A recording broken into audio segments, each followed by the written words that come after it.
Steve said you guys got kind of back to your dominant selves there after halftime. What was the difference in getting out in transition and kind of getting the dunks? And we got stops. You get stops, you can get out in transition.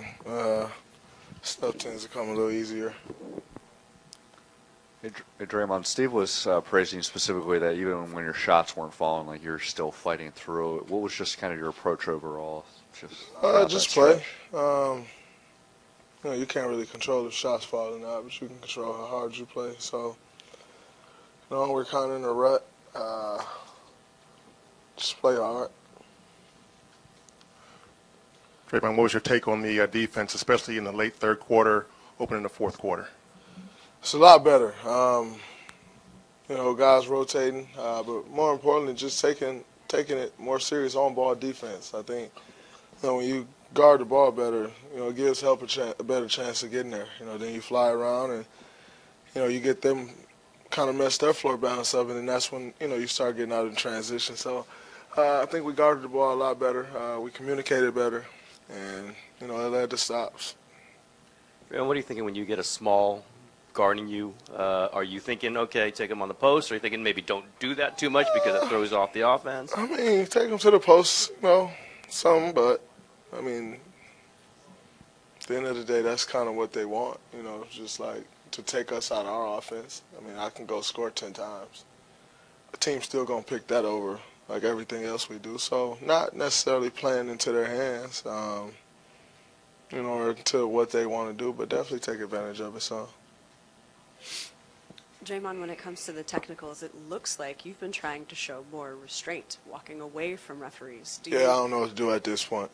So do you agree that you've been showing more restraint and you're frustrated? It don't really matter what I agree with. I don't have no power in this situation. So, I don't know what to do at this point. It is what it is.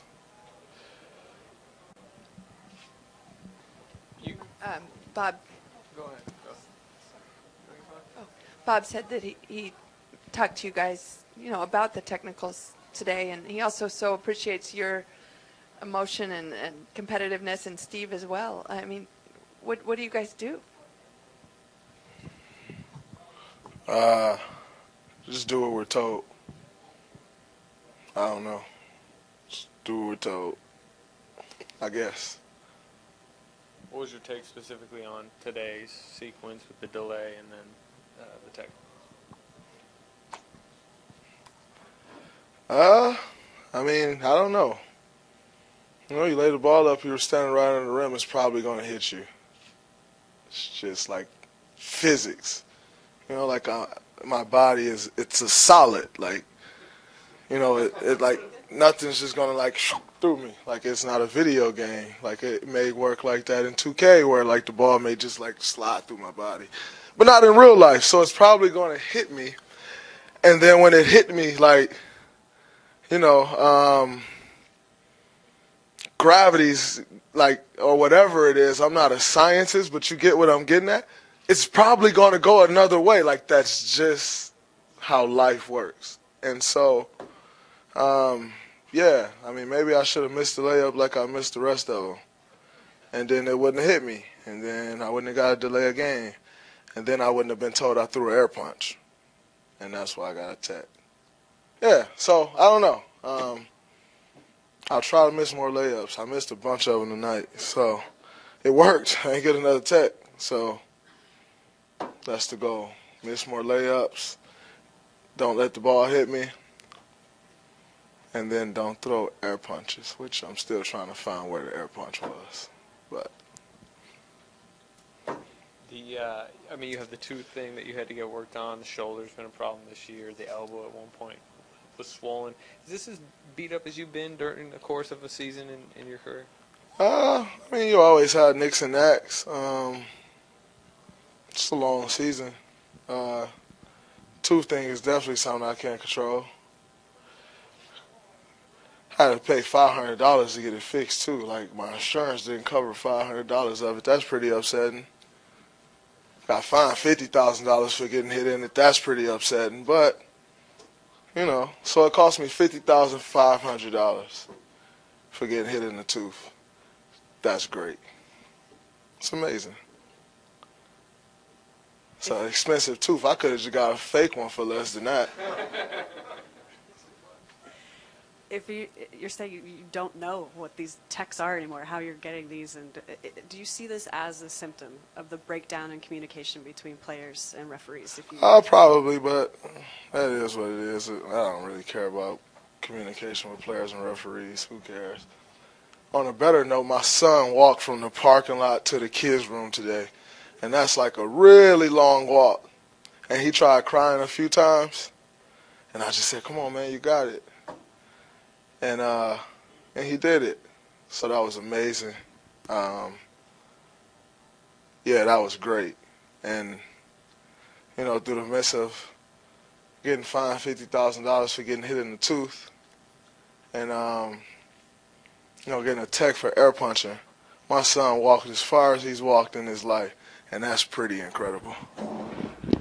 Your defense played pretty well, holding the 40%, and you guys kept the turnovers lower than you have in about a week. What did you think of the overall performance? It took us a while to get going, but I liked the way we dug our way out. We didn't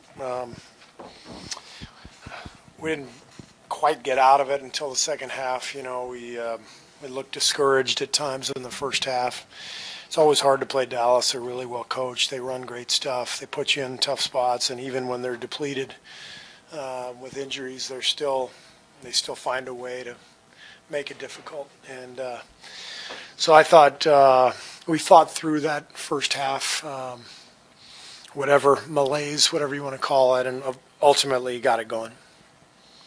Hey, Steve, you mentioned yesterday, like last year when you guys had that losing streak, that win against Philly, that you kind of had to grind out at the end. Did it have a similar feel? How do you kind of compare the two there? No, it wasn't quite the same. That game was very much in doubt.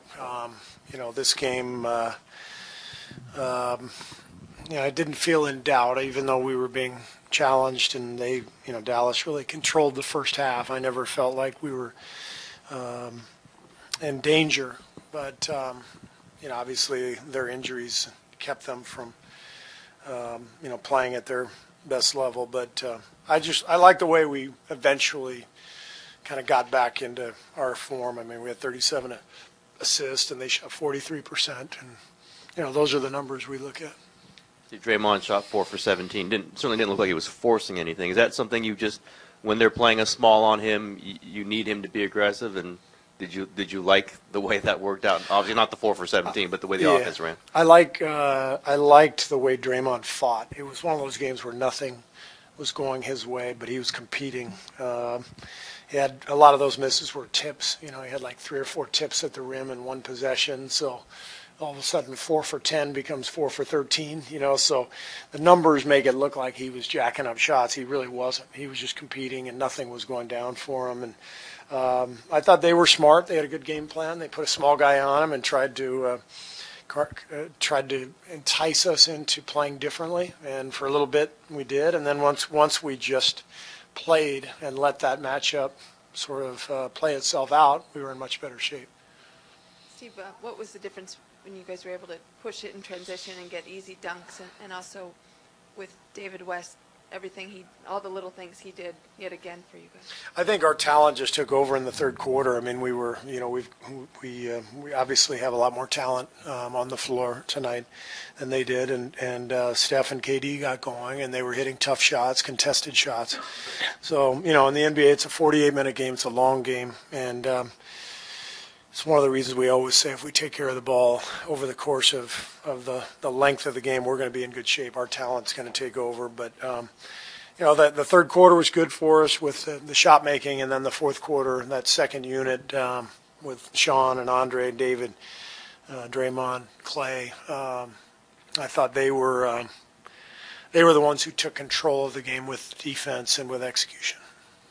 Steve, Draymond picked up his 14th technical tonight. Are you confident that he'll be able to rein it in going forward and not get to 16 anytime soon? I have no idea what will happen. I saw the replay on TV.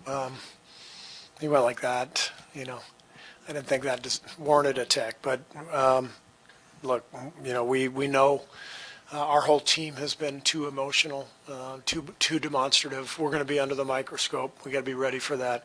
So we're just going to have to show better poise, and we'll see what happens.